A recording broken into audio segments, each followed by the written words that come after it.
மறு உலகத்தின் பெயரை சொல்லி ஆதிக்கம் செய்தவர்களினுடைய பித்தலாட்டத்தை அடிமுதல் நுனிவரை தாக்கி தகர்த்து நிர்மூலமாக்குவதற்கு புறப்பட்ட புரட்சியின் பெயர் தந்தை பெரியார்.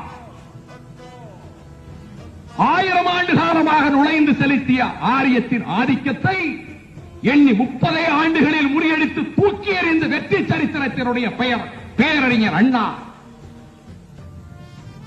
ஒன்றே குலம் ஒருவனே தேவன், அது திருமூலருடைய திருமொழி மட்டுமல்ல, திராவிட முன்னேற்ற கழகத்தின் கொள்கை என்றார் பேரறிஞர் அண்ணா. நாங்கள் ஆத்திகத்தை எதிர்க்கவில்லை, ஆரியத்தின் ஆதிக்கத்தை எதிர்க்கிறோம்.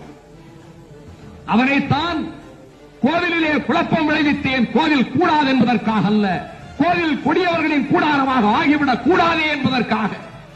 52 சொன்ன என் தலைவனுடைய கருத்து 91க்கும் வழிகாட்டும், 2003க்கும் வழிகாட்டும்.